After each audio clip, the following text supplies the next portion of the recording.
Los invitamos a tomar asiento ya, vamos a iniciar el culto.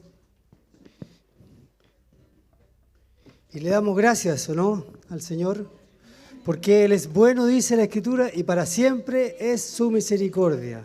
Amén. ¿Hay alguno afligido? ¿Hay alguno con problemas?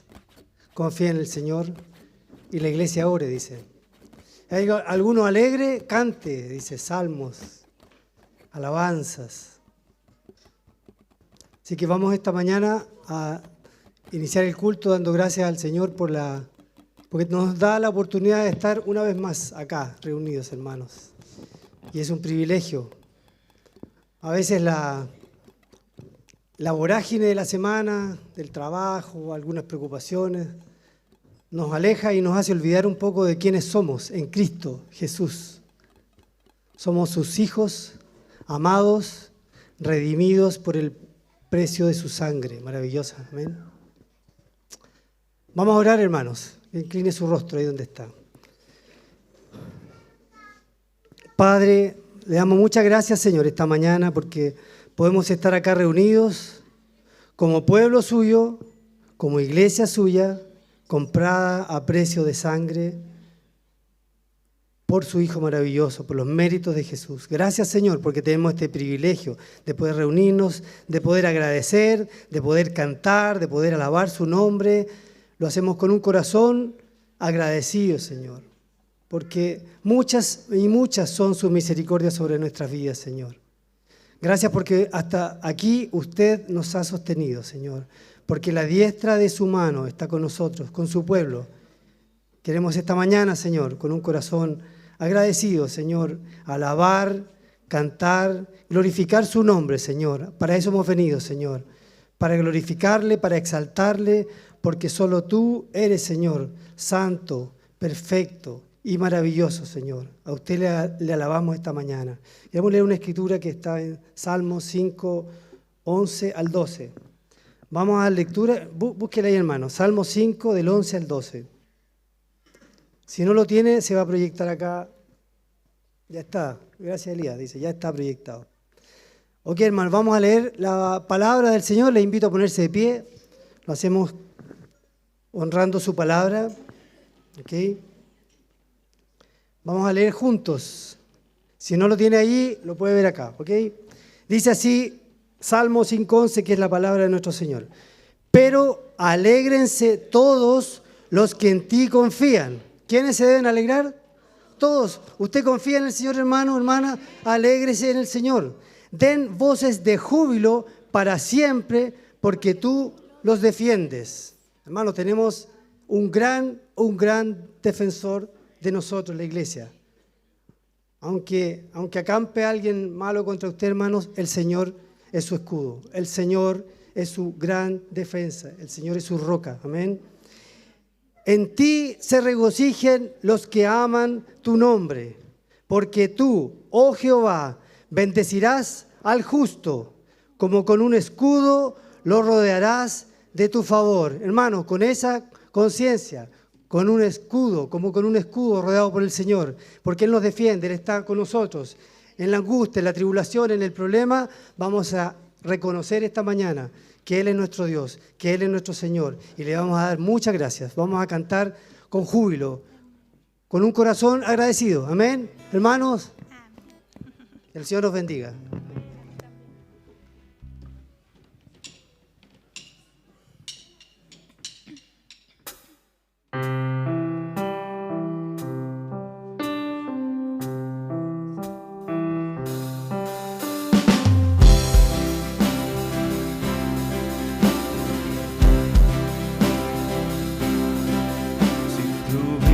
Aliento al amarse y vida en tu interior.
majestad. Ante el Cordero todos caerán, los santos siempre cantarán. Si siempre vamos a cantar. Día y noche, lo que respira ha de cantar. Y lo creado solo al Rey de Reyes alabará.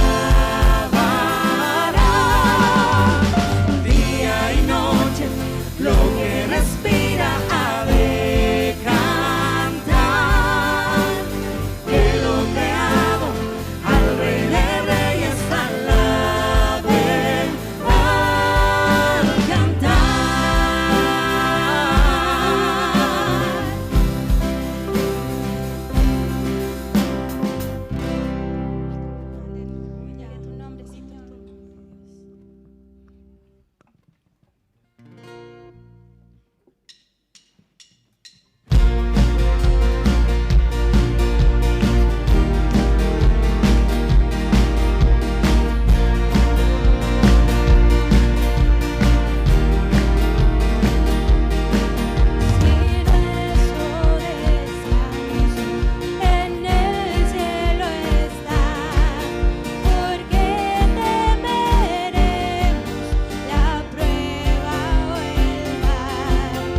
Sublime gracia del Señor, que a un infeliz salvó. Fui ciego, mas hoy veo yo, perdido y Él me halló. Su gracia me enseñó a temer, mis dudas ahuyentó. Oh, cuán precioso fue a mi ser cuando Él me transformó. Ya libre soy, Dios me salvó y mis cadenas ya Él rompió. Y como un río fluye el perdón, sublime gracia, inmenso amor.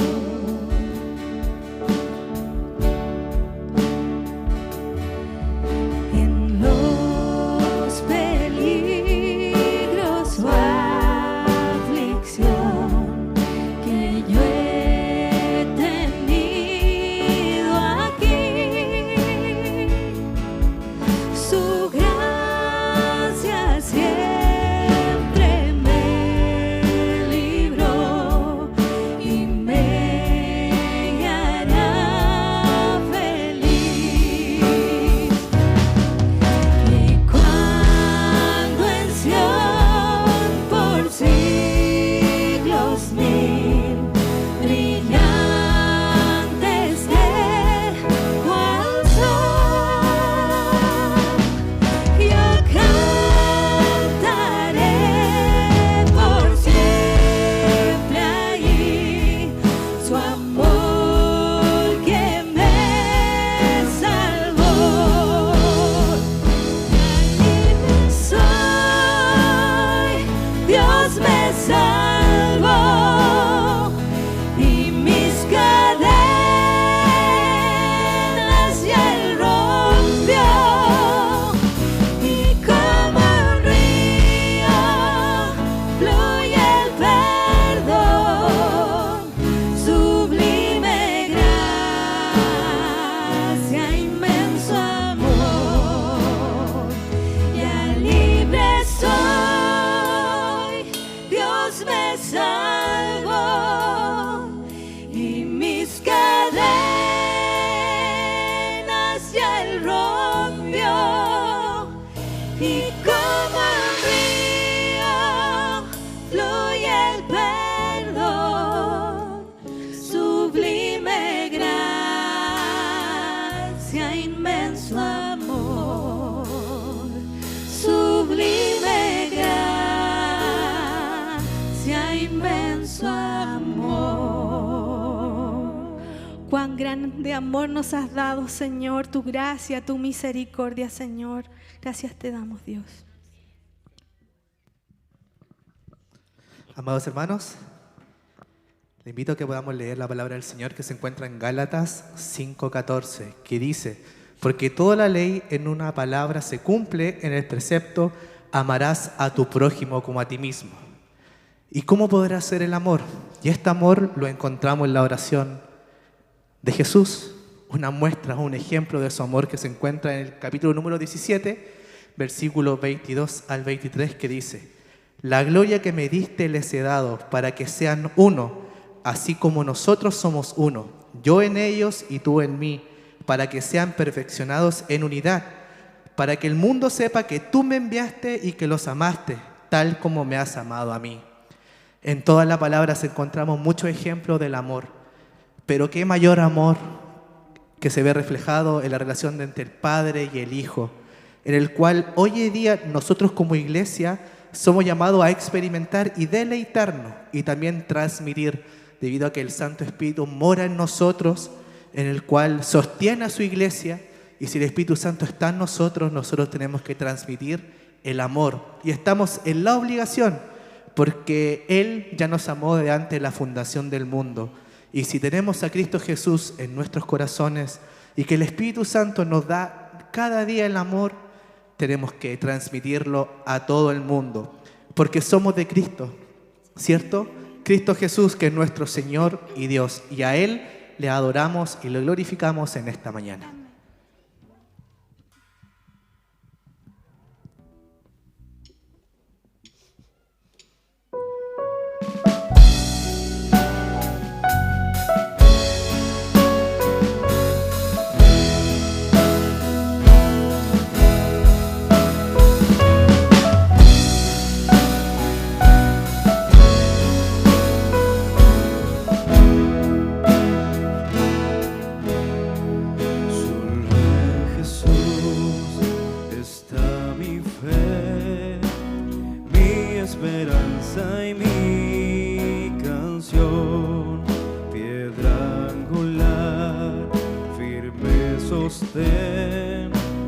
Inconmovible en la aflicción, cuán grande amor, inmensa paz, en el temor, la adversidad, consolador, amigo fiel, yo en su amor me sostendré.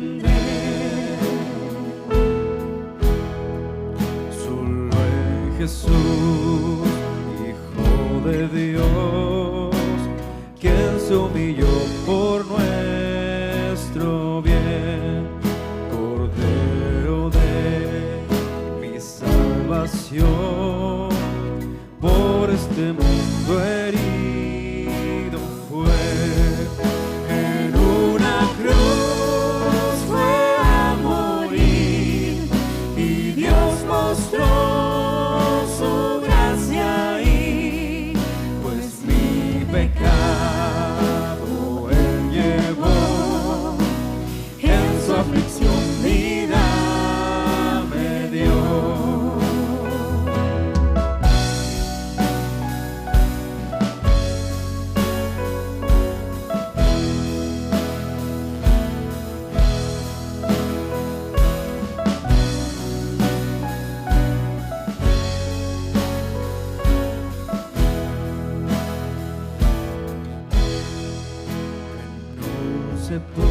Sepulcro Él yació, el cuerpo inerte del Señor, mas el tercer día llegó, resucitó en gloriosa luz, y al triunfar sobre el mar, perdió el pecado potestad, del suyo soy, el mío es, pues con su sangre me compró.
poder me sostendré, en su poder me sostendré, en su poder me sostendré.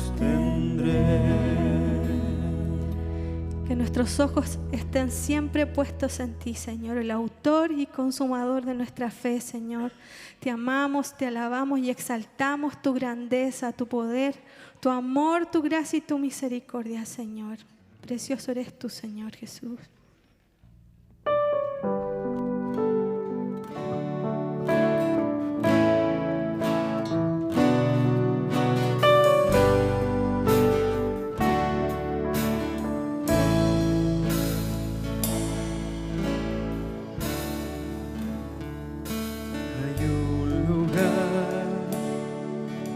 Al que mi alma anhela tanto por llegar,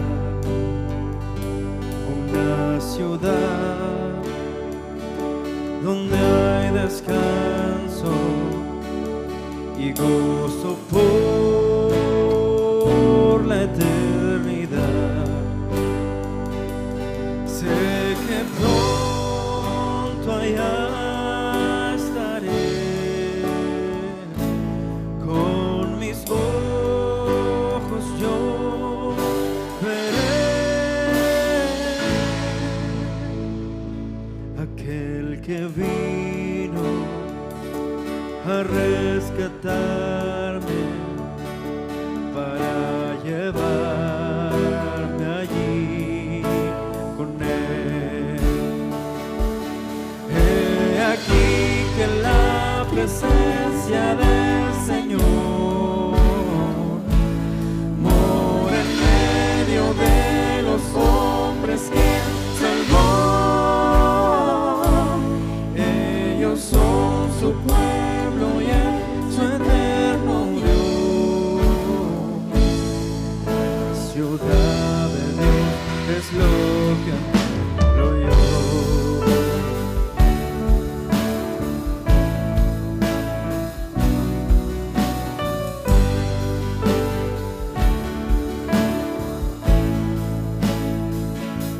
Hay un lugar resplandeciente donde no hay más oscuridad, no existe más un enemigo, se vive en plena libertad, santa y dulce comunión, sin vergüenza ni temor, pues su justicia cubre por siempre mi pecado y corrupción. He aquí que la presencia del Señor mora en medio de los hombres que salvó. Ellos son su pueblo y en su eterno Dios. La ciudad de Dios es lo que anhelo yo.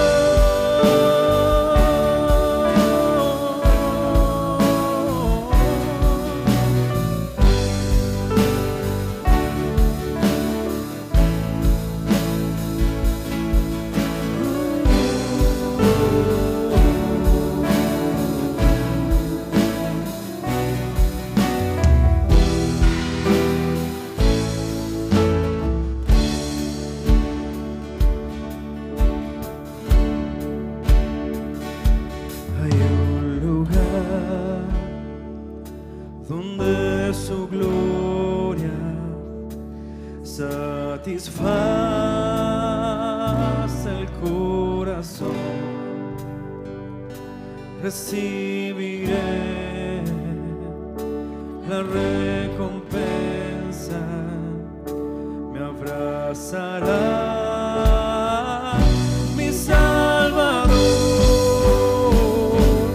Ya no hay llanto ni dolor, no hay más prueba ni aflicción. La muerte es una memoria, recuerdo de la redención.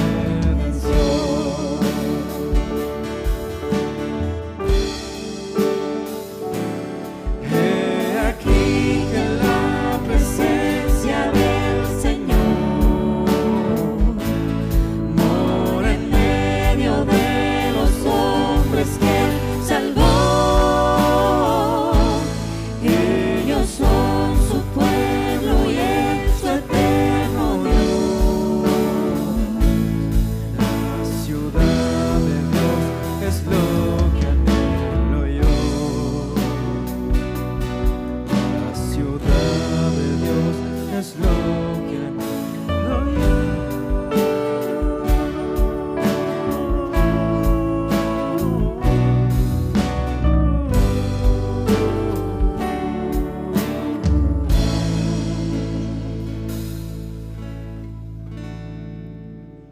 Cuánto anhelamos, Señor, esa morada que tú has ido a preparar para nosotros, Señor, estar contigo y vivir para siempre contemplando tu gloria y tu presencia, Señor. Te alabamos, Dios.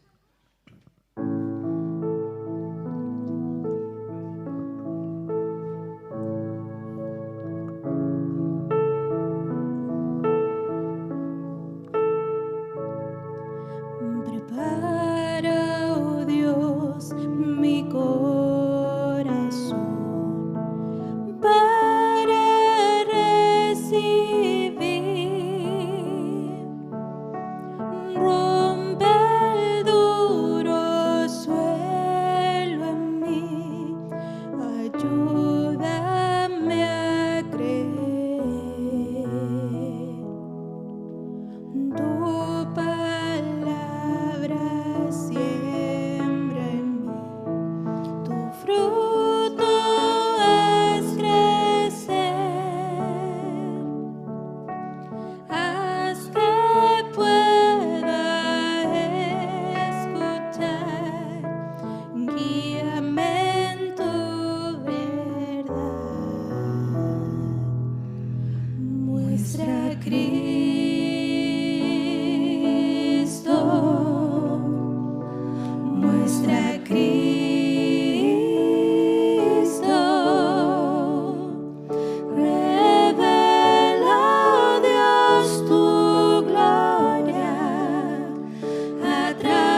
¿Dónde más iré, Dios? ¿Dónde más iré? Tienes palabras de vida eterna. ¿Dónde más iré, Dios? ¿Dónde más iré? Tienes palabras de vida eterna. ¿Dónde más iré, Dios? ¿Dónde más iré? Tienes palabras de vida eterna. ¿Dónde más iré, Dios? ¿Dónde más iré? Tienes palabras de vida eterna.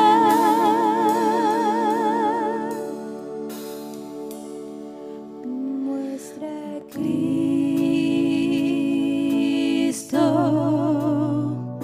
muestra a Cristo,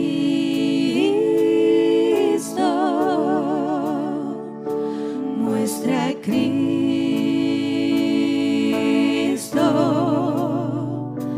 muestra a Cristo. Revela, oh Dios, tu gloria a través de tu verdad, hasta que todos confiesen: Cristo es Señor.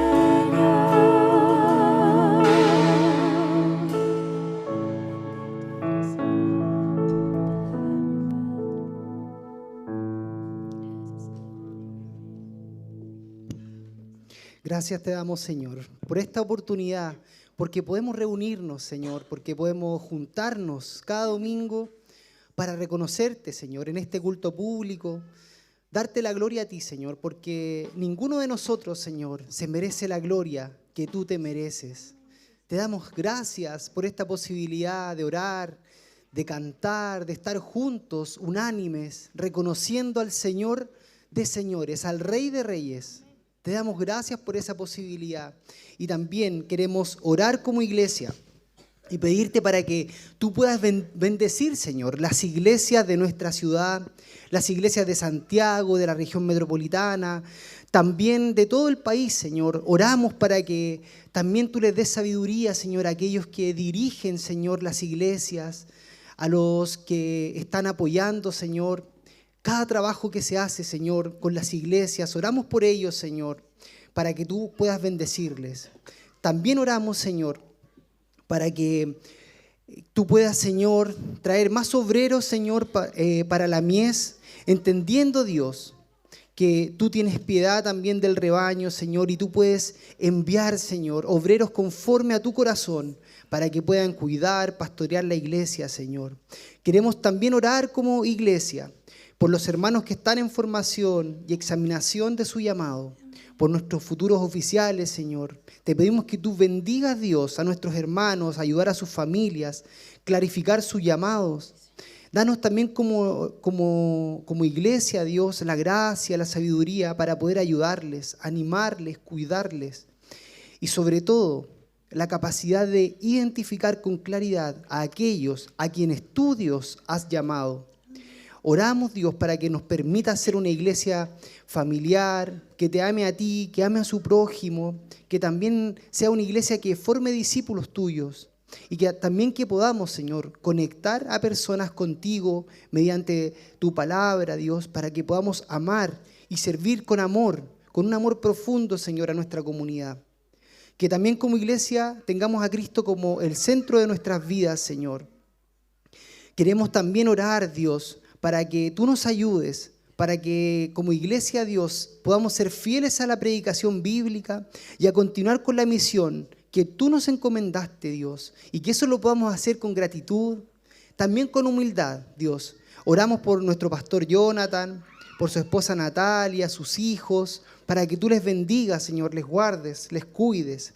Queremos también orar por el trabajo que se hace semana a semana de los grupos de conexión, Dios, y por sus encargados, por los equipos base. Oramos para que tú puedas bendecir el trabajo que se está haciendo ahí, para poder llegar, Señor, a más personas con el Evangelio.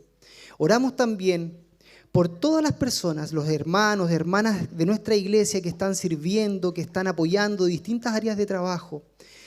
Oramos también para que tú nos ayudes, Señor, a todos nosotros, Señor, para que podamos perseverar en la oración y en el evangelismo, que seamos generosos y que también podamos expresar el amor que nos tenemos unos a otros, Señor, a pesar de las diferencias que podamos tener.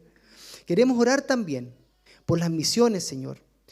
Queremos pedirte que tú bendigas y que ayudes, Dios, a todos los hermanos, hermanas que hoy están dando sus vidas junto a sus familias en el campo misionero, que te pedimos que tú también puedas sostener, fortalecer, alentar y consolar a estos obreros que hoy con pasión y fidelidad han llevado el Evangelio a lugares lejos de sus hogares. Ayúdanos también a atesorar la misión. Ayúdanos a ser una iglesia que obedece el llamado a la misión.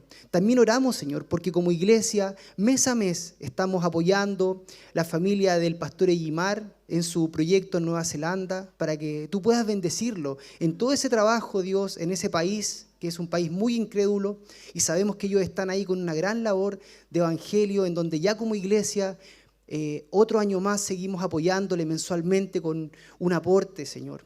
Así que oramos también por el aporte que hacemos también a Fundación Generación, para que más pastores puedan entrenarse y descubrir también su llamado a servir en la iglesia. Oramos también por el Renacer de la Pasión, la fundación que también apoyamos, Señor, como iglesia, para que tú también les ayudes, Señor, a despertar el evangelismo, la pasión por los jóvenes, Señor, de la ciudad. Queremos también, Dios, agradecerte por este lugar, Señor, en el cual nos reunimos domingo a domingo. Gracias por este precioso recinto, Señor, que nos cobija cada domingo, Señor. Y te pedimos, Señor, humildemente, poder tener como iglesia algo similar a esto, Señor, pero que podamos nosotros disponer, Señor, con los tiempos, con todo lo que pueda significar un lugar amplio, grande, que podamos también abrirlo a la comunidad, Señor. Y por eso queremos orar, Dios. Y también te damos gracias porque tú también tienes el control de todo, Señor. Tú eres el dueño del oro y de la plata y por eso descansamos en ti, Señor. Que aunque quizás hoy los precios estén muy altos, pero confiamos, Señor, en que eres tú quien está sustentando tu iglesia, Señor. No somos nosotros con nuestras fuerzas. Eres tú, Dios. Y eso nos da tranquilidad, eso nos da alegría y gozo. Gracias, Dios, también porque nos das la posibilidad de ofrendar, de diezmar. Ayúdanos, Señor, para tener la conciencia, Señor, que esto no lo estamos haciendo para el hombre, no lo estamos haciendo para una persona en particular. Esto lo hacemos para ti, Señor. Y te damos gracias por esa oportunidad que tú nos das de ofrendar, de diezmar, Señor, de apartar de lo mucho que tú nos has dado, Señor, una parte de eso, para que pueda ser usado, Señor, y bien usado en tu reino, Dios, como lo hemos visto hasta ahora. También danos sabiduría, Señor, a todo el equipo de administración de la iglesia, para que tú puedas apoyarnos en esta misión, en esta tarea, y que también puedas multiplicar, Señor, la ofrenda y los diezmos de cada uno de los hermanos y hermanas que hoy lo pueden hacer. Y si no lo pueden hacer, oramos por ellos, para que tú también les ayudes, Señor, por los que están en necesidad también. Gracias, Señor, te damos, y recibimos las ofrendas y los diezmos ahora en el nombre de Jesús. Amén.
Bien, buenos días hermanos, ¿cómo están?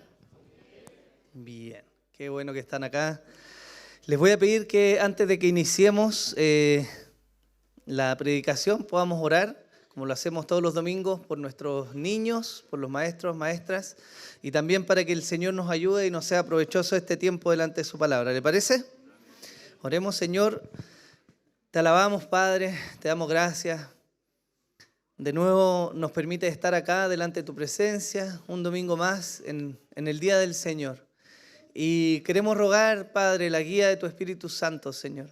Queremos pedirte que puedas llenar el entendimiento y el corazón, Señor, de nuestros maestros y maestras que hoy día van a enseñar a nuestros niños, Señor. Dales gracias, Señor. Que sean un fiel reflejo tuyo, Señor. Ayuda a nuestros niños, Señor, hoy día a que no solo adquieran conocimiento, sino que por la guía de tu Espíritu, Señor, ellos puedan ser transformados en sus corazones, Señor. Oramos, Señor, porque creemos que tú eres poderoso para llamarlos desde pequeños, Señor, y hacer una obra maravillosa en sus corazones, Señor. Y más allá de todo lo que nosotros como padres podemos hacer, Señor, rogamos, Señor, la obra tuya, sin la cual ninguno de ellos podría ser salvo, Señor. También te pedimos, Señor, por este momento en que vamos a abrir tu palabra de nuevo, Señor, en que la vamos a leer y queremos rogar la guía tuya, Señor. Transfórmanos, Señor, nuestra mente, nuestro corazón por medio de tu palabra, Señor. Oramos para que tu Espíritu Santo, Señor, nos ayude a verte a ti reflejado en la Escritura, Señor. Que podamos admirar tu belleza, Señor, y que podamos ser animados y confrontados, Señor, a vivir la vida que tú deseas de nosotros. Te pido, Señor, gracia y misericordia para que pueda ser un instrumento fiel, Señor, en predicar tu palabra, Señor. Sin agregar, Señor, sin restar nada de lo que ella dice, Señor. Ayúdanos, Padre. Te lo pedimos, Señor, en el nombre de Jesús. Amén y amén. Bien, pueden pasar los niños.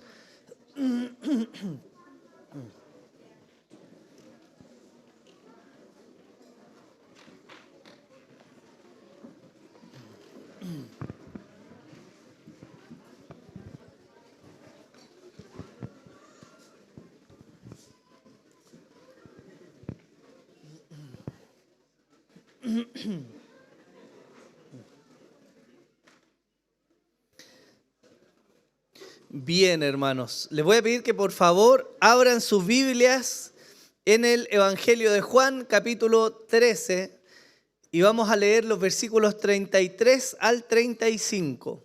Cuando lo tenga, me dice amén, por favor. Juan 13, versículos 33 al 35. ¿Amén? ¿Lo tiene? Busque. Bien. Dice así la palabra del Señor. Hijitos, estaré con vosotros un poco más de tiempo. Me buscaréis y como dije a los judíos, ahora también os digo a vosotros, a donde yo voy, vosotros no podéis ir. Un nuevo mandamiento os doy, que os améis los unos a los otros, que como yo os he amado, así también os améis los unos a los otros. En esto conocerán todos que sois mis discípulos, si os tenéis amor los unos a los otros. Amén. Si nosotros miramos la realidad de la vida, nos damos cuenta que en el contexto en el que vivimos es imposible vivir sin leyes.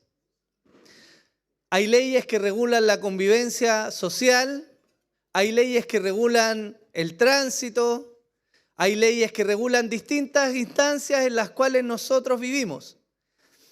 Y la verdad es que la existencia de leyes tiene un propósito. Si usted, por ejemplo, quiere hacer una instalación eléctrica, se va a encontrar con una normativa nacional que le rige de cómo se tienen que hacer las cosas, ¿no? Si usted va a hacer una instalación de gas, usted tiene un decreto, tiene leyes que establecen la forma en que se deben ejecutar los trabajos. Estamos de alguna manera acostumbrados a la existencia de leyes, ¿o no?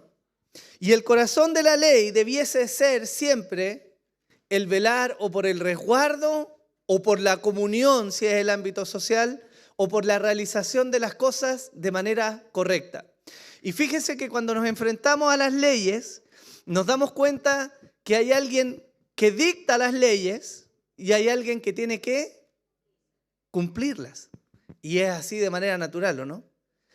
Eso tiene, como les decía, un propósito, tiene un objetivo. Toda ley debiera hacerse, o quizás las más técnicas lo reflejan con mayor claridad, están hechas para el resguardo y el bienestar de aquellos que van a relacionarse con el ámbito al cual esa ley aplica, ya sea electricidad, gas, combustible o lo que usted quiera.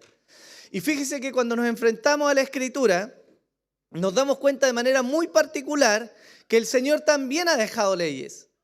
Y esas leyes evidentemente no buscan resguardar aspectos meramente sociales de la existencia del ser humano, sino que apuntan a resguardar una correcta relación entre Dios y su pueblo.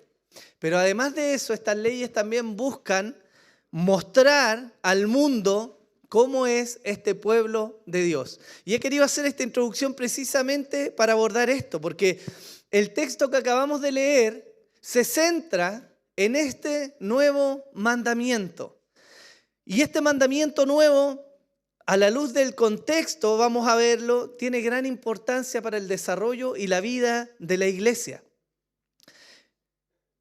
En la enseñanza, el título de esta enseñanza se llama Un nuevo mandamiento y lo vamos a ver dividido en 3 partes, que son cada versículo en el orden en que los leímos. Y me gustaría partir por esto para que entendamos el contexto de lo que el Señor está diciendo. En el versículo 33 la Escritura dice: hijitos, estaré con vosotros un poco más de tiempo, me buscaréis y como dije a los judíos, ahora también os digo a vosotros, a donde yo voy, vosotros no podéis ir. No sé si se recuerda un poco que cuando comenzamos esta serie yo les comenté un poco el contexto en el que se dan estos capítulos que Juan está diciendo. ¿Se acuerda algo, no? Excelente. Yo sé que la cámara no está enfocando, pero todos dijeron, me acuerdo. Entre los capítulos 13 y 17 del Evangelio de Juan tenemos lo que viene a ser una amplificación de lo que ocurrió la última noche en que Jesús estuvo con sus discípulos. A través de todos esos capítulos, Juan nos está ampliando la intimidad de lo que ocurrió esa noche. Hasta el capítulo 12 de Juan, el apóstol nos muestra, nos revela el ministerio público de Jesús. Él vino, se manifestó, enseñó, hizo milagros, confrontó a los judíos, realizó muchas cosas y enseñó públicamente. Pero a partir del capítulo 13 llegamos a la celebración de la Pascua y vemos que Jesús se reúne con este círculo íntimo, con sus 12 discípulos, y comienza entonces a darle una serie de enseñanzas y de énfasis a la luz de que Él va a ser entregado y por lo tanto ya no va a estar más con sus discípulos. ¿Se recordaba, cierto? Entonces el foco de esto es cómo Jesús va a enseñar las últimas palabras que le quedan, terrenalmente hablando, a este grupo de hombres que luego van a ser los responsables de expandir el Evangelio. Yo les hacía la semejanza a algunas enseñanzas atrás respecto a lo que significa saber que uno va a morir y al cuidado que tiene en la elección de las palabras, ¿o no? Porque seguramente a la luz de una muerte inminente, usted difícilmente se va a preocupar del pasto, de arreglar la bisagra de la puerta o quizás de otras cosas secundarias. Usted se va a dedicar a pasar el mejor tiempo de calidad, a dar su mejor consejo y a vivir los mejores momentos con aquellos que tiene alrededor, ¿o no? Bueno, ese es el énfasis que la Escritura nos muestra en esta sección. Y es maravilloso recordar esto, porque entonces nos muestra con mayor claridad el peso y la importancia de lo que Jesús está diciéndole a sus discípulos. Y me gustaría partir por una palabra que Él menciona al inicio de este versículo. Él se refiere a sus discípulos con la palabra hijitos. Y es digno de mencionar la ternura y el cariño con el que Jesús se refiere a aquellos que estaban con Él. La palabra griega que se utiliza ahí era comúnmente aplicada por los maestros o por aquellos que enseñaban a sus discípulos y denotaba efectivamente un tenor tierno. Y esto nos está hablando a nosotros, hermanos, de la forma en que Jesús se relacionaba con sus discípulos. No iban simplemente a una universidad. Si ustedes se dan cuenta, hoy día, en general, las universidades, más que los colegios, existe una relación entre el que enseña y el que es enseñado que suele ser fría, ¿o no? Pragmática y técnica. Usted va allá a aprender, no va a relacionarse con su profesor, no va a tener una relación. Pero fíjese que el tenor de la enseñanza de Jesús aborda el hecho de la relación personal entre aquel que es enseñado y aquel que enseña. Jesús no se paró simplemente a enseñar aspectos técnicos de la teología o del reino de los cielos. Él estableció una relación de amor y de cariño con sus discípulos. Y hermanos, es bueno enfatizar esto, porque nos damos cuenta que este Jesús al cual nosotros hoy día estamos celebrando culto, es un Señor que es cercano a su pueblo. Dios no está buscando de nosotros que seamos simplemente actores que cumplan una serie de ordenanzas, sino que primeramente nos relacionemos en amor. Y debiera hacernos reflexionar esta simple palabra, la forma en que nosotros hoy día nos estamos acercando al Señor. ¿Venimos a cumplir simplemente ciertos ritos? ¿Venimos simplemente a cumplir un estándar que nos demanda Iglesia Cristo Eterno Redentor? Hermanos, no dejemos de ver el hecho de que Jesús busca una relación personal, tierna y amorosa con cada uno de nosotros. ¿Amén? Esto es solo un paréntesis, pero es importante a la luz de lo que sigue. Porque él luego dice, estaré con vosotros un poco más de tiempo. Nosotros sabemos lo que estaba ocurriendo, ¿no? Nosotros leemos la Escritura hoy día mirando hacia atrás y nos damos cuenta que Jesús está a punto de ser entregado. Judas ya había salido de entre ellos a cerrar este trato, ¿no? Para entregar al Señor. Sabemos lo que va a ocurrir.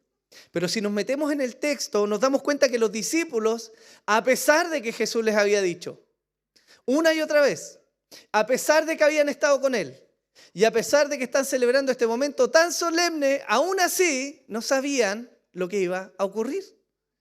Y les quiero dejar evidencia de eso, porque Lucas nos relata en su evangelio cómo ellos hasta ese momento todavía no entendían lo que estaba pasando alrededor. Lucas 24, del 36 al 46, dice así: mientras ellos relataban estas cosas, Jesús se puso en medio de ellos y les dijo, paz a vosotros. Pero ellos, aterrorizados y asustados, pensaron que veían un espíritu. Y él les dijo, ¿por qué estáis turbados?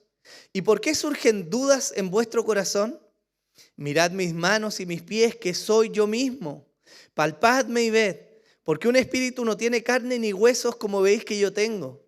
Y cuando dijo esto, les mostró las manos y los pies. Como ellos todavía no lo creían a causa de la alegría y que estaban asombrados, les dijo, ¿tenéis aquí algo de comer? Entonces ellos le presentaron parte de un pescado asado, y él lo tomó y comió delante de ellos. Y les dijo, esto es lo que yo os decía cuando todavía estaba con vosotros, que era necesario que se cumpliera todo lo que sobre mí está escrito en la ley de Moisés, en los profetas y en los salmos. Entonces, ¿qué dice la Escritura? Les abrió la mente para que comprendieran las Escrituras. Y les dijo, así está escrito, que el Cristo padeciera y resucitara de entre los muertos al tercer día. Es decir, lo que leemos nosotros en Juan, en ese momento de la historia, estando ellos con Jesús, habiéndoles mostrado poco antes, ¿cierto? Ese momento en que Él les dice, uno de ustedes me va a traicionar, y ellos le dicen, ¿quién, Señor? Y Él le dice, al que yo le doy de comer, y toma y se lo da a Judas, y todos quedan, ¿qué dijo? Todos quedan pensando, ¿cierto? Y nosotros lo vemos y decimos, oye, pero está claro lo que iba a pasar. Pero los discípulos aún no entendían lo que estaba ocurriendo. Y no lo entendieron aún cuando Jesús fue arrestado y entregado, e incluso cuando fue muerto. No lo entendieron, sino hasta que Jesús resucitó y entonces les abrió el entendimiento. ¿Lo tenemos, cierto? ¿Por qué yo quiero hacer este énfasis? Porque fíjense que nosotros muchas veces no somos tan diferentes al entendimiento de los discípulos. Hay una realidad, hermanos, ineludible para cada uno de nosotros. Y es que no controlamos el flujo de los acontecimientos. ¿O acaso lo controlamos? Nosotros podemos planificar, levantarnos, tirar líneas, proyectarnos, pero la verdad, hermanos, es que no sabemos lo que va a acontecer en el día a día, ¿o sí? Recuerdo hace ya años, nunca me he olvidado, hace años cuando me tocó predicar justo antes del estallido social, y no sé por qué, pero dentro de lo que estaba enseñando dije, hermanos, las cosas pueden cambiar de un día para otro. ¿Se recuerdan algunos o no? Y cambiaron, hermanos, de una manera en que ni idea tenía lo que iba a ocurrir. Recuerdo muy claro cómo un domingo comenzamos a ver lo que está pasando, luego de eso viene la pandemia y decimos, ok, esperemos con prudencia una semana, suspendamos porque no sabemos qué va a pasar. Y a la semana siguiente, hermanos, estaba todo cerrado y entramos en un periodo que duró años. ¿Se acuerdan o no? Yo creo que ninguno de nosotros esperaba lo que iba a acontecer, ¿o no? Difícilmente alguno tenía proyectado que la vida iba a cambiar de manera tan drástica. Y la realidad nos muestra que al final, hermanos, por más que proyectemos y hagamos, no controlamos lo que va a ocurrir, ¿o no? Esta realidad, como les digo, nos afecta a todos. Y para los discípulos, en su entendimiento, no tenían idea de lo que estaba a punto de ocurrir. Habían compartido con Jesús. Habían recibido las enseñanzas, habían comido y visto los milagros junto a Él. Habían dormido seguramente en más de una ocasión con ellos, habían peregrinado, caminado, habían recibido teología, habían sido enseñados. Y a pesar de que Jesús les había dicho, aún así no comprendían lo que estaba ocurriendo. Y es necesario esta reflexión, hermanos míos, porque fíjense que para nosotros no es tan distinto, ¿no? ¿Cuántas veces se nos ha enseñado? ¿Cuántos llevan más de 5 años de cristianos? ¿Cuántos llevan más de 10 años de cristianos? ¿Más de 15? ¿20? Hermanos, ¿cuántos sermones hemos escuchado? ¿Cuántas enseñanzas hemos recibido? Y la realidad nos muestra que aún así hay cosas que nos ocurren y nos sorprenden, ¿o no? No somos tan diferentes a los discípulos. Y lo maravilloso de esto es que a pesar que ellos en ese momento todavía no entendían, y Jesús mirándolos, esto es maravilloso, porque Jesús sabía que ellos no entendían, y Jesús les decía, y les decía, y les decía. Y eso quedó como testimonio para lo que iba a pasar después. Pero es maravilloso el trato de Jesús, porque a pesar de que sabía que ellos no entendían, la Escritura nos da testimonio que Él aún así los amó. El primer versículo que vimos de esta serie es aquel en el capítulo 13, donde la Escritura nos dice que Jesús, habiendo amado a los suyos, los amó hasta el fin, ¿o no? Y es maravilloso que Jesús, sabiendo la realidad de sus discípulos y conociendo la cobardía en sus corazones, que tambaleaban entre sus pensamientos y que aún no tenían claridad, aún así los amó. Y hermanos, esto no es sino un recordatorio de la gracia de Dios sobre nuestras vidas. Que a pesar de nuestras necedades y de nuestra falta de entendimiento y de la falta de capacidad que tenemos de tomar la Biblia y entonces ponerla en práctica en la vida cotidiana, aún así el Señor nos sigue amando. Es bonito eso, ¿no? Es maravilloso, hermanos. Nos muestra la gracia del Señor. Luego pasamos entonces al centro o al corazón de lo que Jesús está diciendo. Y me atrevería a decir que este versículo en particular no es solo el centro de esta parte de la enseñanza, sino que es el centro de toda la serie que nosotros estamos viendo. Porque el Señor les dice, un mandamiento nuevo os doy, que os améis los unos a los otros como yo os he amado, que así también os améis los unos a los otros. Y me gustaría que en esto tuviéramos un énfasis necesario de hacer. Lo primero es que llamemos a esto por lo que es. Jesús dice ¿un qué? Sí, una sugerencia les voy a dar. Un consejo les voy a dar. Él está diciendo un mandamiento. Según la RAE, la palabra mandamiento, que se deriva de mandar, significa precepto u orden de un superior a un inferior. Y fíjense que nos da conceptos muy interesantes a estudiar, porque nos dice primero que hay un precepto, es decir, hay algo que se va a mandar, hay una orden y nos establece también una jerarquía. Hay alguien que manda y hay alguien que debe obedecer. Y a pesar de que en este tiempo nos gusta, ¿cierto?, siempre mirar el escenario horizontal y decir que todos somos iguales y que la vida debiera ser entre pares, ¿cierto? Pero la verdad es que la práctica nos muestra que siempre hay alguien que va a ordenar y alguien que debe obedecer. Y en este sentido Jesús no está dando una sugerencia a sus discípulos. Él no les está diciendo, les voy a dar, queridos míos, un buen consejo para sus vidas. Él no está hablando sobre un proverbio o una forma de vivir mejor la vida. Él les está dando una orden. Ahora tenemos que ver quién es Él, que es capaz de ordenar. Porque a veces miramos a Jesús, ¿cierto?, bajo este prisma católico, en el cual consideramos que el flaco, el buena onda, el de arriba, ¿cierto?, el amigo. Y evidentemente Jesús puede ser un amigo, como lo menciona en la Escritura. Él se refirió a sus discípulos como amigos, pero Él sigue siendo, sobre todas las cosas, Señor. Él es Señor.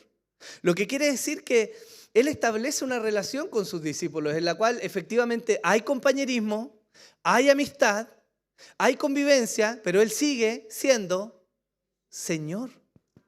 Y es llamativo esto, hermanos, porque parece ser que en nuestros días olvidamos con demasiada facilidad que Jesús es Señor. Nos gusta recibir la bendición de Dios. Nos gusta recibir el consejo de Jesús. Reconocemos que es un buen maestro. Reconocemos que en Él hay sabiduría, que está la deidad, que es Dios encarnado. Pero no siempre nos gusta recibir la ordenanza que emana de Él.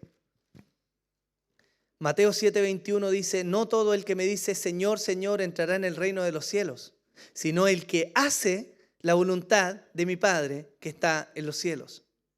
Por lo tanto, la ordenanza tiene una relación con la obediencia. Y la obediencia está relacionada con nuestra relación al mismo tiempo con el Señor.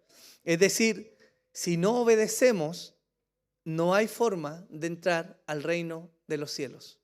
¿Lo tenemos hasta acá? Primera de Juan, el mismo apóstol que nos está escribiendo el Evangelio, en el capítulo 2, versículos 3 al 6, dice así. Y en esto sabemos que hemos llegado a conocerle, si guardamos sus mandamientos. El que dice yo he llegado a conocerle y no guarda sus mandamientos es usted lo dijo, ¿cierto? Y la verdad no está en él, pero el que guarda su palabra y en él verdaderamente el amor de Dios se ha perfeccionado. En esto sabemos que estamos en él. El que dice que permanece en él debe andar como él anduvo. Entonces aquí hay una implicancia. ¿Cómo sabemos, hermanos, que nosotros conocemos a Dios? ¿Cuál es la muestra de que alguien conoce a Dios? ¿La teología que profesa? ¿Las cátedras que es capaz de dar? ¿Por qué sabemos que alguien conoce a Dios? Porque obedece sus mandamientos.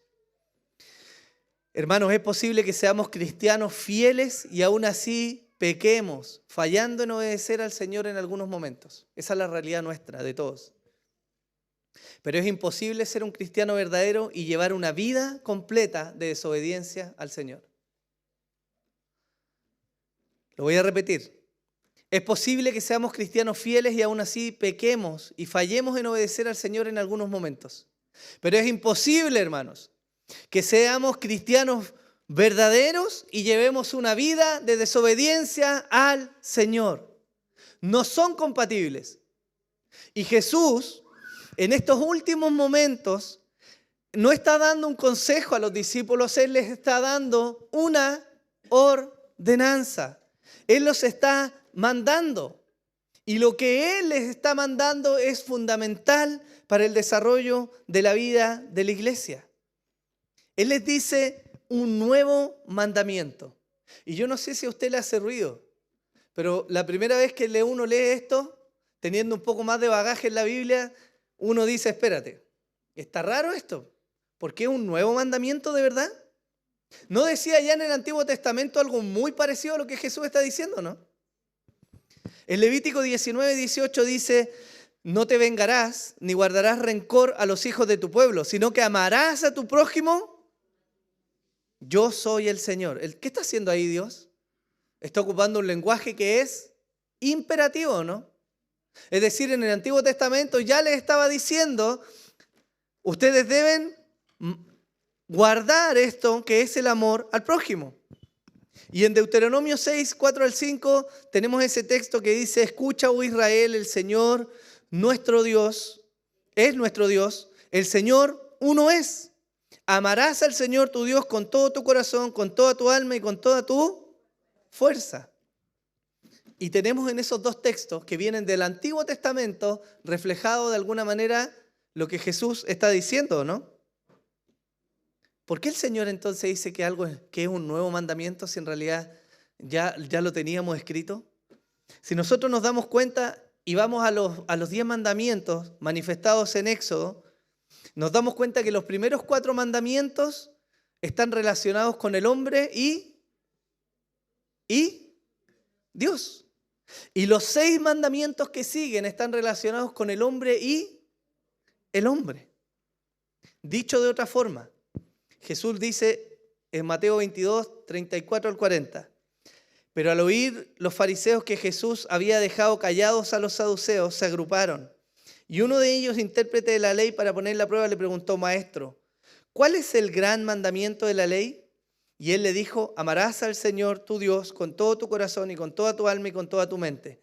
Este es el grande y el primer mandamiento. ¿Y qué dice después?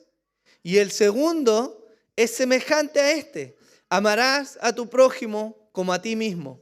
De estos mandamientos depende toda la ley y los profetas. Entonces, hermanos, ¿por qué Jesús dice que es un nuevo mandamiento? Y para esto yo quiero ponerles en contexto. El texto que leímos recién de Mateo 22 es una muestra de las enseñanzas públicas de Jesús. Jesús había enseñado, ¿no? Y cuando los religiosos venían a él, él los confrontó y les dijo, sí, es cierto, el primer mandamiento es este, amarás al Señor tu Dios, pero hay un segundo mandamiento en el cual se resume toda la ley y él está de alguna manera trayendo luz sobre los 10 mandamientos, diciéndoles hay una ordenanza para con Dios y hay una ordenanza con los pares, ¿cierto? Pero ahora Jesús les está dando este nuevo mandamiento ¿a quién? ¿Está en el círculo de la enseñanza pública? ¿A quién le está enseñando?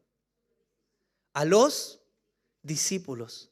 Y él está ampliando y trayendo mayor claridad sobre lo que esa enseñanza está diciendo. Hay 2 cambios que nos surgen de lo que Jesús está diciendo. Él está sacando la palabra prójimo y está poniendo ahora los unos a los otros. Hermanos, nuestro prójimo, ¿quién es? ¿Quién es nuestro prójimo? Todos aquellos que tenemos alrededor, ¿o no? Y la palabra prójimo no se limita al pueblo de Dios. Aborda a todos los seres humanos que están alrededor nuestro. ¿Sí? Pero cuando Él está hablando los unos a los otros, les está diciendo en el contexto de sus discípulos. Es decir, Jesús está haciendo un énfasis aún más marcado en el pueblo de Dios. Porque efectivamente estamos llamados a amar y a ser buenos y tener buenas obras con todos los seres humanos. Pero de manera especial hay un énfasis en el amor entre el pueblo de Dios. ¿Lo estamos viendo? Los discípulos están para fundar, para formar, para establecer y fortalecer aquella iglesia de Dios. Sobre este grupo de hombres, aún con sus limitantes, se levantó la iglesia de Dios. Por lo tanto, era mayormente necesario que existiera este énfasis del amor los unos a los otros. Alguno podría decir, no, si yo me llevo bien con mi vecino, me llevo bien con mi vecina. No, si evidentemente yo amo a mis hijos, ¿o no? Que son mi círculo más cercano. Si tengo mucho amor, amo a mis suegros. Y amo a los vecinos y a los que tengo alrededor, hermanos. Pero el énfasis de Jesús a sus discípulos en este nuevo mandamiento es que se amen los unos a los otros en este contexto de iglesia local. Y eso presenta para nosotros un tremendo desafío, hermanos. Porque no basta para nosotros como discípulos el amar a ciertas personas, sino sobremanera el amar a la iglesia de Dios. Hermanos, para nosotros a veces es difícil amarnos los unos a los otros, ¿o no? Si decimos la verdad, no siempre somos fáciles de amar. Algunos somos difíciles de amar. Gracias por su honestidad. Algunos somos difíciles de amar. Pero fíjense que el Señor está fundando esta iglesia precisamente en algo que es clave, y es el amor los unos por los otros. Y Jesús eleva aún más ahora lo que Él está diciendo, porque nos pone el énfasis en este grupo local, pero también amplía, porque antes el mandamiento decía que amáramos al prójimo como uno mismo, ¿no? Y uno dice, bueno, uno puede tener harto amor por uno, pero la verdad es que a veces no tiene tanto amor por uno. Y antes de que abordemos este aspecto de tienes que amarte a ti para aprender a amar, que yo creo que es una mentira, el Señor nos deja el parámetro correcto. Porque Él nos dice ahora cómo debemos amar. Y sube la vara tremendamente. Porque Él les dice, como yo os he amado. Y en este momento, hermanos, es cuando empezamos a temblar. Algunos pueden amar a sus hermanos. Aman verlos lejos. Aman verlos en sus asuntos. Algunos quizás aman que les vaya bien. Y aman que tengan asuntos en sus vidas en los cuales ellos no se tengan que meter. Pero ¿estamos viendo lo que demanda el Señor en esto? Porque Él nos está diciendo, oye, Él está diciendo a sus discípulos, ámense los unos a los otros, pero no de cualquier manera. Ámense de la manera en que yo os he amado. Y eso, hermanos míos, me hace temblar. Porque si hay una característica del amor de Cristo, sobre todas las que tiene, sobre su paciencia, su bondad y todos los atributos de Dios, hay algo que es muy característico y que Él está a punto de mostrarles de la manera más vívida posible. Y es que el amor de Él es sobre todas las cosas sacrificial. Él está a punto de mostrarles tan grande amor que va a la cruz a morir por ellos.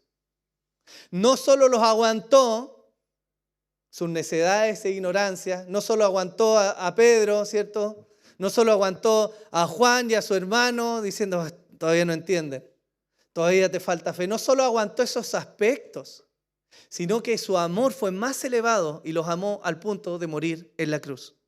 Y ese estándar que nosotros a veces solemos ver y decir, bueno, ese es Jesús, Él ama de manera sacrificial, ese es el estándar que Él demanda de la iglesia de Dios. Hermanos, un amor sacrificial.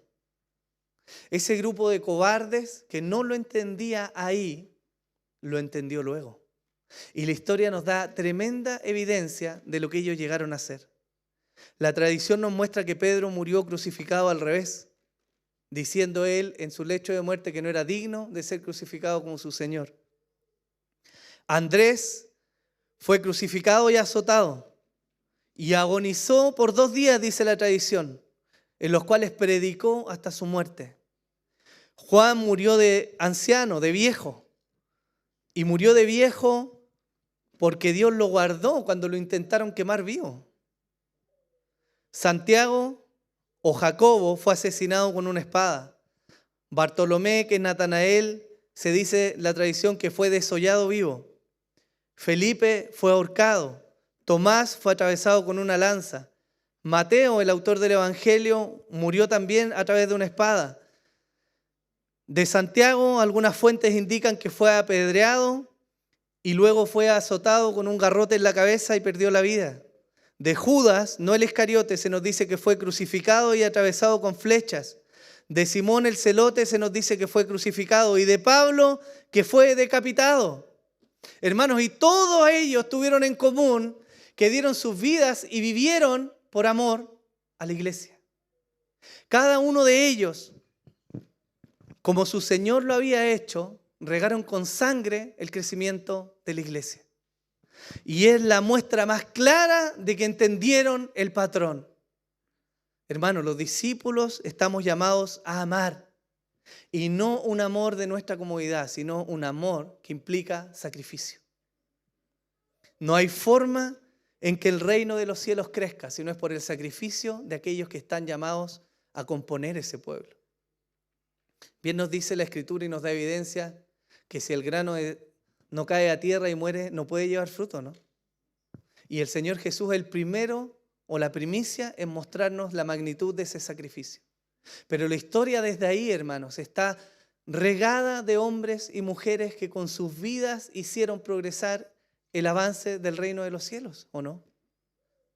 ¿No lo tenemos acaso evidenciado en la historia a través de misioneros?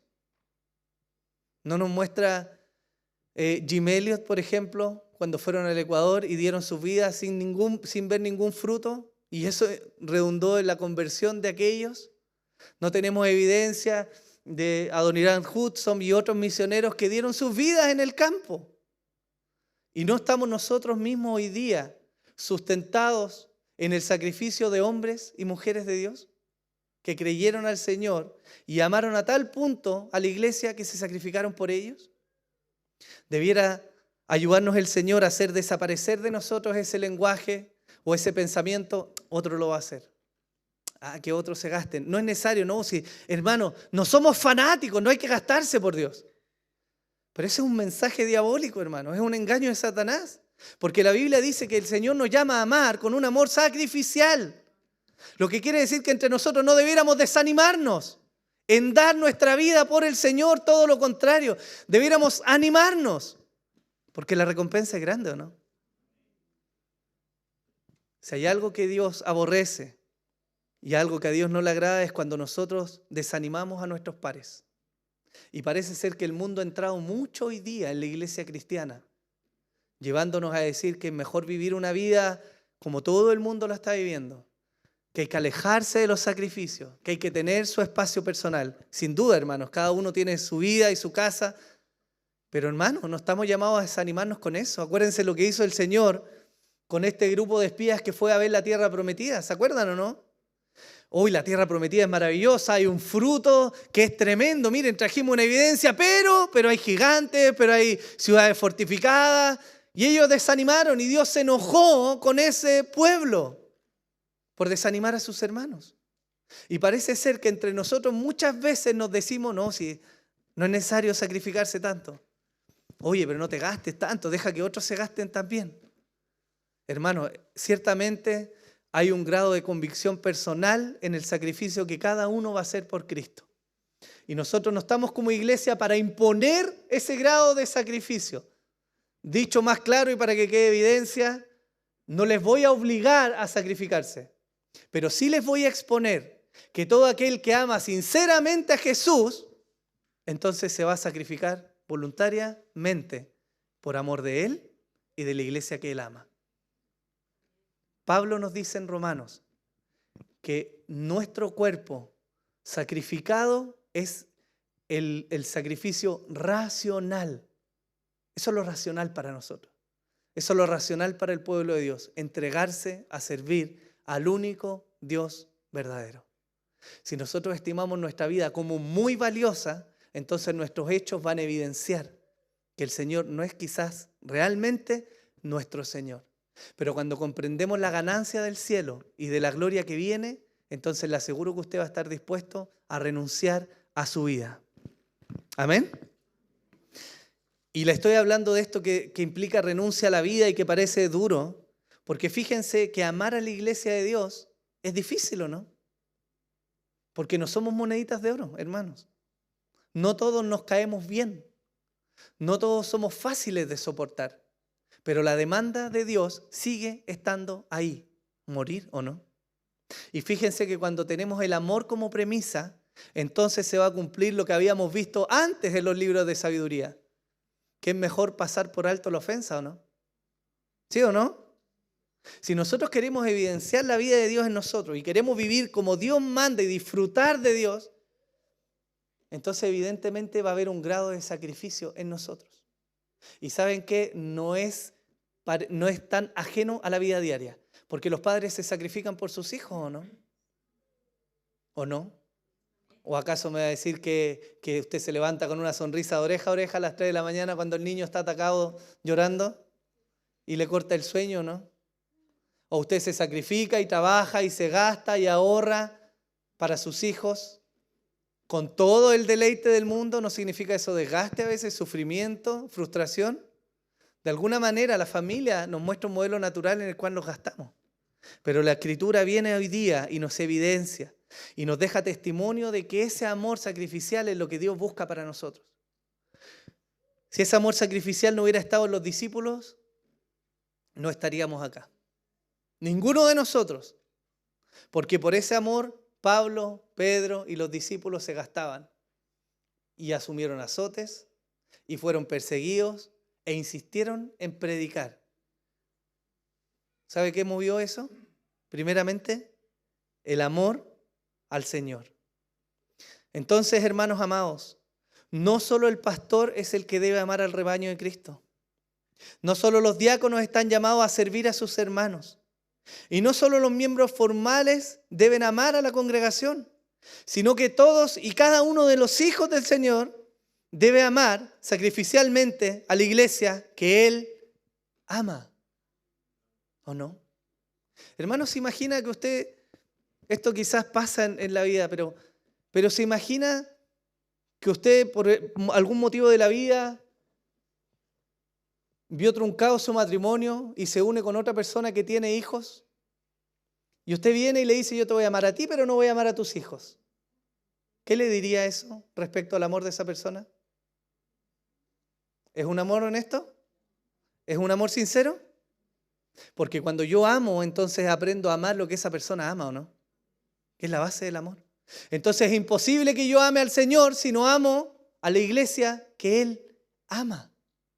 Y esa iglesia que Él ama, hoy día, hablando en términos locales, son ustedes. Los que tienen al lado, los que tienen atrás, los que tienen adelante. Esta es la iglesia local, la que Él ama. El Señor nos ayude, ¿o no? ¿Por qué este mandamiento es tan importante? Es porque hay algo que está detrás de esto, que es relevante. Primera de Juan, capítulo 4, versículos 7 al 8, dice, amados, amémonos unos a otros, porque el amor es de Dios. Y todo aquel que ama es nacido de Dios y conoce a Dios. El que no ama no conoce a Dios. ¿Por qué? Porque Dios es amor. Entonces, dentro de toda la teología que Jesús les enseñó a sus discípulos, dentro de todo lo que les podía mostrar respecto a la vida cristiana, más allá de escatología, de teología bíblica o de lo que nosotros queramos hablar, en sus últimas palabras, la última noche, Él les está dando el énfasis más importante, que es, ámense unos a otros. ¿Por qué? Hermanos, porque Dios es amor. Podemos tener nuestras cabezas llenas de teología. Podemos ser buenos para hacer obra social. Pero la realidad de nuestro conocimiento de Dios se manifiesta en el amor a nuestros hermanos. Y de manera mucho más precisa en el amor a esta, su iglesia local. Hermanos, ¿lo vemos o no? ¿Cuál es la marca de un discípulo entonces?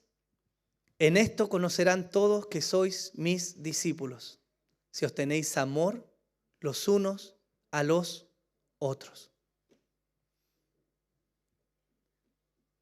El discípulo entonces, hermanos, no es el que haga un curso, no es el que aprenda conceptos teológicos, no es el que sea fiel simplemente en venir a la iglesia o el que sea riguroso con entregar dinero a la iglesia. El discípulo es aquel que lleva la marca de Cristo. Y esa marca de Cristo es el amor por la iglesia que Él murió. Amén. Entonces el discípulo se caracteriza por desear estar con Jesús, por seguir a Jesús, por obedecer a Jesús, pero por sobre todo, el discípulo se caracteriza por ser semejante a Él. Quiero desmitificar algo que a veces nosotros tenemos, hermanos, digo nosotros como cristianos en general, no nosotros personalmente. Pero muchas veces somos engañados y creemos que tener una relación personal con el Señor alejados de la iglesia es suficiente. Y eso es un engaño, hermano. Porque no puedes vivir el cristianismo realmente como la Biblia lo dice, estando alejado de tu iglesia local. Es imposible. Nosotros hacemos esa separación y decimos, no, si yo tengo mi relación personal, yo oro, yo leo la Biblia, yo soy devoto, yo gasto tiempo con el Señor, pero la iglesia no, ahí estoy como lejos, algún día me voy a unir, hay cosas que no me parecen. Pero hermanos, eso es una dicotomía, no puede ser. Porque el Señor liga el amor a Él en el amor a los prójimos. Si tú conoces a Dios, dice Juan, entonces por consecuencia amas a tu prójimo, ¿no? Y yo no puedo teleamar. Yo no puedo amar a alguien de lejos y decir, no, si lo amo, nunca lo veo, nunca quiero estar con él, nunca me interesa su vida, pero lo amo. Eso no existe, hermanos. La manifestación más palpable en la tierra del amor de Dios es que vivimos en comunidad, es que somos parte de una comunidad, es que nos involucramos en esta comunidad y gastamos nuestra vida, nuestro tiempo y nuestros recursos en amar a otros. No porque sea fácil, sino porque es aquello que el Señor ha mandatado. Y el cristiano encuentra deleite en hacer la voluntad de Dios. Si usted se pregunta de dónde viene el motor, no, hermanos, no viene de la satisfacción de que el otro reciba bien su amor. Viene de saber que está obedeciendo lo que Dios le ha mandatado. El Espíritu Santo es tan bueno, hermanos, que trae gozo y deleite a nuestras vidas cuando hacemos la voluntad de Dios. Tener la conciencia de irme a mi cama en paz con Dios, primero por los méritos de Cristo, pero segundo porque me estoy esforzando en agradar a mi Señor, hermano, eso no tiene comparación. Ni las deudas, ni las dificultades, ni las enfermedades, ni las crisis, ni la guerra, ni nada puede quitarle la paz a un hombre o a una mujer que está haciendo la voluntad de Dios.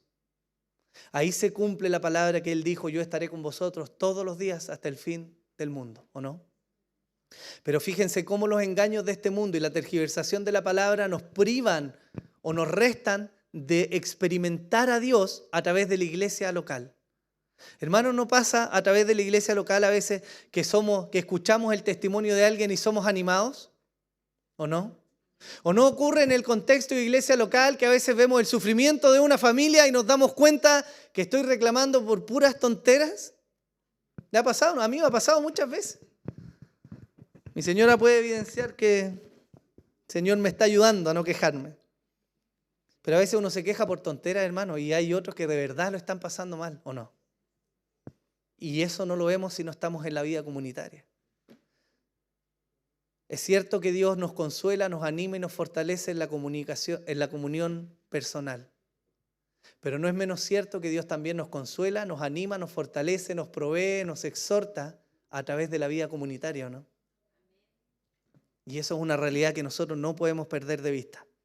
¿Por qué? Porque somos una iglesia, ¿no? Y si queremos tener un motor y algo que distinga a esta iglesia local como una iglesia verdadera, no va a ser otra cosa, hermanos, sino el amor sincero, honesto y manchado por pecado que todos y cada uno de nosotros tenemos, porque no somos perfectos. Por lo tanto, el amor es fundamental para la vida de la iglesia. ¿Amén? Un discípulo que es semejante a su Señor manifiesta su rasgo más distintivo, el amor. ¿Cómo entonces este pobre grupo de hombres pudo continuar la misión a la altura de Jesús? Porque ellos no tenían el poder de Cristo, ni la sabiduría de Jesús. No tenían su templanza, mucho menos omnisciencia o omnipotencia, pero sí tenían amor los unos por los otros. El libro de Hechos nos relata en los primeros capítulos cuando esta iglesia nació. Pedro pasó de ser un cobarde a ser un hombre valiente y él predicó a miles. Y hubo conversiones y la iglesia se añadía. Y dice la Escritura en Hechos que tenían todas las cosas en común y que al ver la necesidad que había, muchos venían y lejos de un énfasis religioso que podemos, o una paranoia colectiva como algunos pueden pensar, fue una manifestación de amor que la gente vendía sus cosas y vendía sus propiedades y se juntaban para sustentarse unos a otros. ¿Saben por qué o no? Porque amaban, porque habían conocido el Evangelio. Y no había sino otra respuesta natural, que era el amor, que lo llevaba a gastarse a ellos y lo suyo por amor de aquellos a quienes Cristo amaba. ¿Y sabe cuál fue el resultado de eso, no? Que los inconversos veían y decían, ahí vive Dios. ¿Por qué a Jesús le importa, o por qué a Dios le importa que seamos semejantes a Cristo?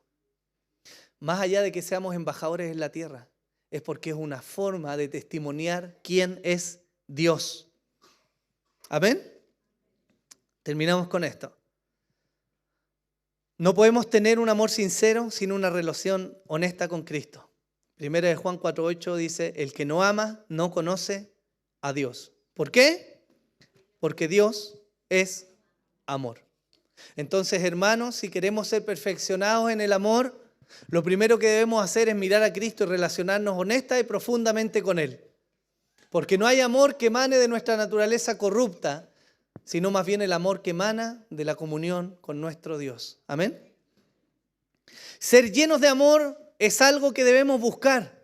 Efesios 3, 14 al 19 dice, por esta causa pues doblo mis rodillas ante el Padre de nuestro Señor Jesucristo, de quien recibe nombre toda familia en el cielo y en la tierra, que os conceda, conforme a las riquezas de su gloria, ser fortalecidos con poder por su Espíritu en el hombre interior, de manera que Cristo more por la fe en vuestros corazones y que arraigados y cimentados en, seáis capaces de comprender con todos los santos cuál es la anchura, la longitud, la altura y la profundidad, y de conocer el amor de Cristo, que sobrepasa el conocimiento, para que seáis llenos hasta la medida de toda la plenitud de Dios. ¿Qué está haciendo Pablo? Pablo está orando por la iglesia. Pablo está orando por sus hermanos y le está orando para que ellos sean capaces de comprender la magnitud, la grandeza del amor de Dios. ¿Por qué? Porque bajo esa comprensión, entonces la iglesia iba a actuar, ¿o no? Hermanos, la historia está llena de testimonios de cómo los hombres que aman a Dios terminan amando profundamente a sus hermanos. Y eso es algo que no podemos ignorar. Pero en esto también hay una verdad liberadora. Romanos 5, del 5 al 8 dice, y la esperanza no desilusiona, porque el amor de Dios ha sido derramado en nuestros corazones por medio del Espíritu Santo que nos fue dado. Porque mientras aún éramos débiles a su tiempo, Cristo murió por los impíos. Porque a duras penas habrá alguien que muera por un justo, aunque tal vez alguno se atreva a morir por el bueno. Pero Dios demuestra su amor para con nosotros, en que siendo aún pecadores, Cristo murió por nosotros. Fíjese lo que dice ahí. Dice, el amor de Dios ha sido derramado. No está diciendo el amor de Dios será derramado. Ni está condicionando ese derramamiento del amor. Él dice, donde mora el Espíritu de Dios, entonces ahí ha sido derramado el amor de Dios. ¿Qué quiere decir esto, hermanos? Quiere decir que el amor de Dios mora en su pueblo, pero somos nosotros los que a veces no dejamos que ese amor fluya y se manifieste a otros. Amén. Póngase en pie, por favor.